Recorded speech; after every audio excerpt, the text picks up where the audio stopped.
ने मणिपुर में राष्ट्रपति रूल लगा दिया, इसको देख के क्या सोचते हैं कि समाजवादी पार्टी क्या सोचती है कि इस रूल लगाने को से? अगर आज मणिपुर में राष्ट्रपति का शासन लगा है तो इसके लिए केवल भारतीय जनता पार्टी जिम्मेदार है, क्योंकि हम जानते हैं कि किस तरह जो मणिपुर में जो घटनाएं घटी,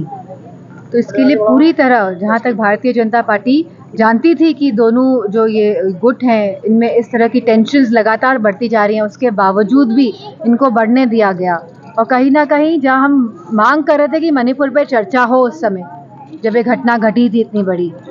तो तभी भी सभी भारतीय जनता पार्टी के सांसदों ने चुप्पी साध ली। उन्होंने अपनी आंखें मूंद ली, अपने होठों को चुप करा लिया और किसी भी एक सांसद ने इतने सेंसिटिव इशू में बोलना सही नहीं समझा, और ना ही सरकार ने सहयोग किया और ना ही कोई मणिपुर पर चर्चा हुई,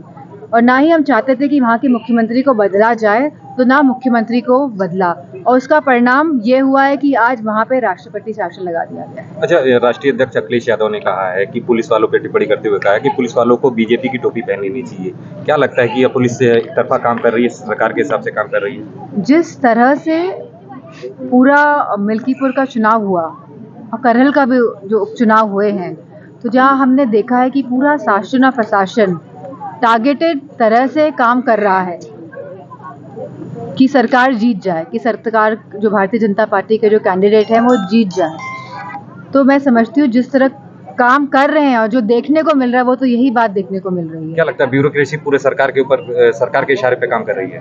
क्योंकि मिल्कीपुर का चुनाव सभी चुनावों के साथ होना था, और कहीं ना कहीं सरकार को किसी भी तरह कोई भी वो शाम दाम दंड भेद अपनाए, उनको ये चुनाव जीतना था। इसीलिए जानबूझ के इन चुनावों को रुकाया गया और बाद में कराया गया, जिससे कि वो पूरा शासन प्रशासन का प्रयोग कर सके। जो परिणाम आए हम सभी जानते हैं कि क्या परिणाम आए हैं, लेकिन ये भी सभी जानते हैं कि समाजवादी पार्टी वहाँ पे बहुत ही मजबूत है और मजबूती से हम आगे भी काम करते रहेंगे।